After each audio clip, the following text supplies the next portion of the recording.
Olá, tudo bem? No vídeo de hoje nós vamos falar um pouquinho sobre por que meditar, né? Então, no meu primeiro vídeo eu dei algumas dicas, expliquei um pouquinho, né, sobre alguns mitos de meditação. E, bom, para a gente falar de por que meditar, dariam horas de conversa, mas eu vou fazer o meu melhor para resumir aqui. Primeira coisa que a gente precisa entender, e eu acho que isso é válido conhecer, é como funciona o nosso cérebro, né? Então, o que acontece? Mesmo nós estando em 2020, né, nós temos casas para morar, não tem mais dinossauros nem predadores à espreita aí, né? A gente compra comida no mercado, não tem que caçar, não tem que procurar caverna para se abrigar, mas o nosso cérebro ainda possui traços do que a gente chama de um cérebro primitivo, né? Então, o que acontece, né? Embora a gente tenha outras condições agora de vida, o nosso cérebro ele continua reagindo em muitas situações com um instinto primitivo. Então, acredito que a maioria já ouviu aqui falar do tal do instinto do luta, foge ou paralisa, né? Então, o que isso quer dizer? Quer dizer o seguinte, que lá na antiguidade, né, quando fazia sentido esses instintos estarem mais aflorados, porque imagina, você, né, o homem primitivo tinha que caçar, enfim, tinha que estar atento a tudo que estava acontecendo, tinha que perceber eventuais ações de predadores, e ele também era um predador, né? Então ele estava o tempo inteiro prestando atenção no que estava acontecendo.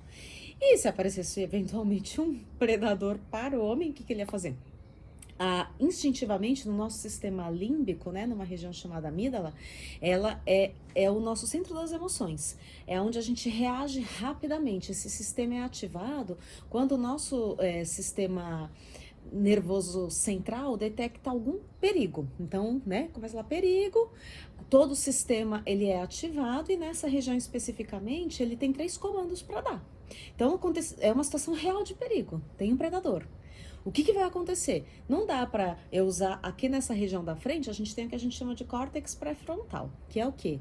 A região, ela é responsável pela razão, pela lógica, pelas tomadas de decisões, né? Por buscar um bom senso, uma racionalidade no nosso agir. Mas no momento em que o sistema detecta uma possível ameaça, eu preciso agir instintivamente, né? Por impulso. Então, rapidamente se processa uma informação perigo, o que você vai fazer? E aí, claro, dependendo das características desta pessoa, da forma dela agir, ela vai ter uma reação. Ação-reação, né? Então, tem um predador, o que vai fazer? Sei lá, dependendo do que for, acho que eu encaro, hein? Vou lutar com ele. Meu, corre que o bicho vai pegar. E tem pessoas que paralisam, né? Que é o que a gente chama de estado de choque. Enfim, essas são as 3 reações normais e primitivas, que é o que a gente chama de impulso, né? E que faz todo sentido numa situação de emergência. O que acontece é que hoje nós vivemos em um outro tipo de sociedade. Só que o nosso organismo, né, a forma como a gente traz para nossa mente as informações, ele continua detectando uma série de coisas que são, vamos dizer, simples, que fazem parte do dia a dia, como possíveis ameaças. Por quê? Porque tudo passa pela mente, né? Então, a questão é, se você estiver na praia, olhando o mar, e se você estiver imaginando que você está na praia olhando o mar, tudo passa pela mente. A mente, ela não tem como saber, isto é imaginação, isto é realidade, porque para tudo eu preciso pensar, né? Se eu estou na praia olhando o mar, eu estou pensando na praia olhando o mar. A gente pode imaginar assim, não, mas eu não estou pensando nisso. Tá, porque os seus olhos estão captando uma imagem, essa imagem tem uma informação que é enviada para a mente vai analisar aquela imagem e tudo é pensado, ou seja, tudo passa pela mente, né? E super de uma forma super, vamos dizer, sistemática, não é algo que a gente para pensar na maioria das vezes. Mas a questão é essa, então o que isso quer dizer? Que se nós estamos numa situação de real perigo, ou se nós estamos imaginando que estamos numa situação de real perigo, para a nossa mente é tudo igual. E para o nosso sistema, né, nervoso, central e tudo mais, para as funções né, do nosso cérebro, ele vai reagir igual, né? Então, se eu fico o tempo inteiro pensando em situações que me trazem um estresse, o estresse que é o que a gente chama aquele estresse negativo, né? Porque o estresse ele é necessário à nossa vida. O estresse é que nos faz, né, se movimentar, agir, fazer as coisas. Mas a grande questão é como é que eu posso ter uma capacidade de começar a responder às situações da vida e não a reagir. Quando a gente fica com um fluxo de pensamentos, né, constantes, sem que a gente tenha a possibilidade de parar, de respirar, de analisar, de observar e de começar a ter uma racionalidade, né, maior, né, a gente vai exercitar mais essa área aqui do nosso cérebro do que deixar tudo ali por conta da amígdala que está o tempo inteiro procurando ameaças e reagindo a isso. Esse é o exercício da meditação. Então, quando a gente não medita, né, quando a gente não se dá esta pausa, esta consciência, os pensamentos estão ali. Qualquer pensamento que me pareça uma ameaça, o meu organismo vai reagir. E aí a questão desse estresse, que é o que nos traz esse impulso de reage que tem uma ameaça, não é só uma questão mental. Ele realmente aciona várias questões de hormônios e reações no nosso corpo, que é isso que nos faz mal, que é isso que nos causa doença, né? Porque ele vai começar a injetar no nosso corpo, por exemplo, cortisol, né? Vai começar a mexer com hormônios e com coisas que estão dizendo para o nosso corpo, sai correndo, faz alguma coisa, foge, só que não tem nada acontecendo, porque só está aqui no plano da mente, né? Esta ameaça não está acontecendo. Embora o organismo ele interprete como tal, não tem nada acontecendo. Então você não tem para não sair correndo, não tem por que ter um nível de adrenalina ou de cortisol, de coisas para te instigarem a ter uma reação. E aí isso daí, em excesso no nosso organismo, obviamente vai causar um desequilíbrio, porque a gente tá dando comandos mentais, sem perceber na maioria das vezes, para o nosso corpo, para situações que ele deveria reagir quando a gente está parado. Então, por exemplo, a gente pode ter uma crise de ansiedade deitado na nossa cama, né? E pensa, né? Quem já teve crise de ansiedade, quem cuida disso, enfim, sabe o quanto é assim assustador, paralisante, né? Você tá ali na sua cama, quentinho, no aconchego da sua casa, e na sua mente tá acontecendo uma coisa terrível, e o seu corpo inteiro tá reagindo a isso.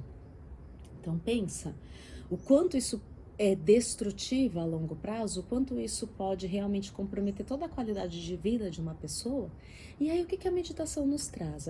Ela nos traz esse treino maravilhoso, que nos ajuda não só na parte da mente, a meditação ajuda em tudo, porque todos os processos passam pela mente. Então, se eu tenho uma mente mais saudável, eu tenho um corpo mais saudável, né? Se eu tenho uma mente mais saudável, eu tenho um nível de relacionamento mais saudável, porque eu tenho uma capacidade melhor de responder as coisas. Eu me conheço melhor, né?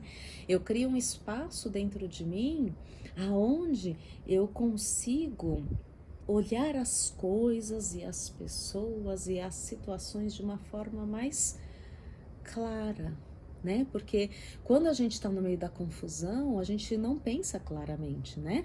É aquela confusão, às vezes a gente, né, sabe aquela história lá de ver cobra onde tem corda, né? Já viu essa história, né? Confundir linguiça com cobra. Tem aquela história, né? Do cachorro mordido por cobra tem medo de linguiça. É isso, né? É o sistema límbico vendo perigos e ameaças aonde não tem por falta de clareza de tão acumulado de estresse que ele está. Então, o exercício da meditação, o simples fato de eu parar e respirar, o que eu estou fazendo? Eu estou fortalecendo esta área do meu cérebro. Eu estou trazendo cada vez mais a consciência, eu vou me trazendo para o presente, eu vou tirando o foco de pensamentos, né? Com muito, muito treino, eu consigo até me dissociar de pensamentos que às vezes me acompanharam por anos, e como eu fiquei fortalecendo aquele pensamento, que é muitas vezes o que causa os distúrbios de depressão, de ansiedade, isso é só um fluxo de pensamentos repetitivos que eu fico fortalecendo sem perceber, sem me dar conta ou sem conhecer o processo que eu estou realmente só me emaranhando mais naqueles pensamentos que eu não quero. Então, o meditar é, acima de tudo, ter a oportunidade de cultivar uma mente saudável, de conhecer questões básicas da mente. Então é muito importante saber que a gente tem um sistema límbico que aciona de forma instintiva e que é super válido, né? Se sua casa estiver pegando fogo, você não vai, vamos conversar sobre o assunto, você tem que sair correndo, né? E ok. Então, a gente tem que saber usar as ferramentas que a gente tem na hora certa, do jeito certo e com consciência.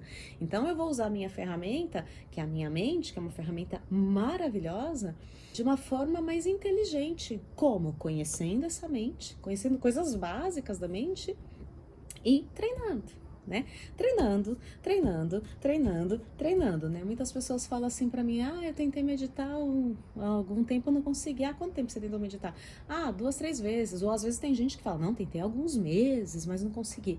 Primeiro ponto não conseguiu o quê? Né? Então, primeiro é entender esse caminho que eu falei lá no primeiro vídeo, que eu também vou explorar.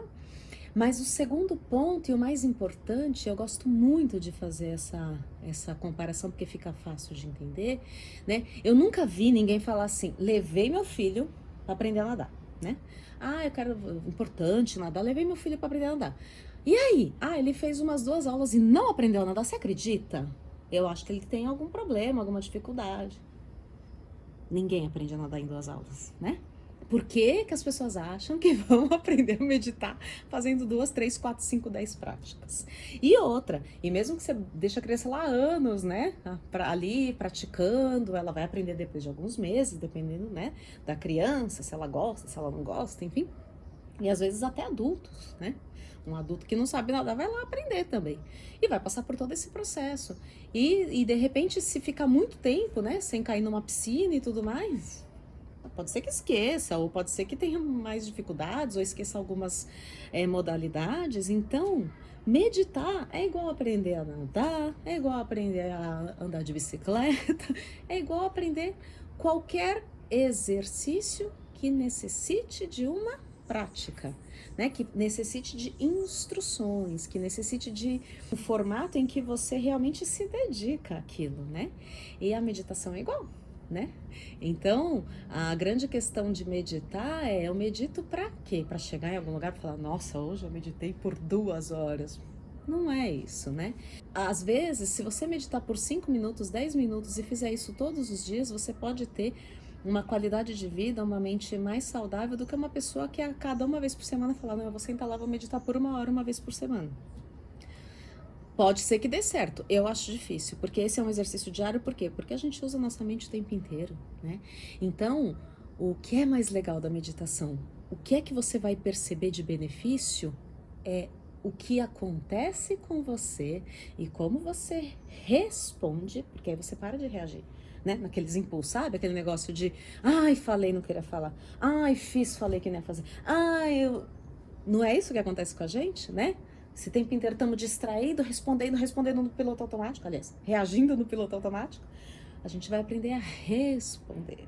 Então, quanto mais eu medito, mais eu percebo os benefícios durante todo o tempo que eu não estou meditando. Porque o exercício da prática formal de sentar e meditar, a gente chama de prática formal. Mas a grande questão é, esta prática formal, esse parar, respirar, prestar atenção na respiração, ouvir uma meditação guiada e tudo mais, isso nos dá uma capacidade, uma habilidade muito melhor de viver uma vida mais serena e tranquila durante todo aquele momento em que a gente não está meditando. Porque o simples fato de eu ter essa prática e esse conhecimento, eu começo a expandir minha consciência e querer responder de uma forma mais sábia, mais calma, mais tranquila durante todo o tempo em que eu não estou meditando. Então a meditação, ela assim, você medita por 10, 15 minutos por dia para ter benefício durante 24 horas, não é maravilhoso? Só que é claro que você tem que fazer isso no mínimo todos os dias, para a cada vez mais você ir percebendo esses benefícios, né?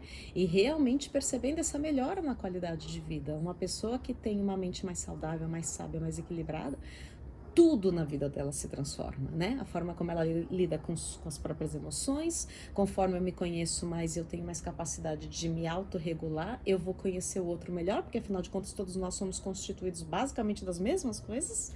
Então, se eu me conheço melhor, eu conheço outro melhor. Se eu conheço outro melhor, eu respondo melhor, eu me relaciono melhor, eu priorizo melhor as minhas coisas, porque eu tô com uma mente mais organizada. Enfim, como eu disse, dá para falar por horas. Mas por esse vídeo, vamos fechar por aqui. Mas eu acho que eu já convenci a maioria aqui porque que é tão bacana meditar. Por que é tão válido começar nessa prática, tá bom? Até o próximo vídeo. Fiquem todos bem. Tchau, tchau. Beijo.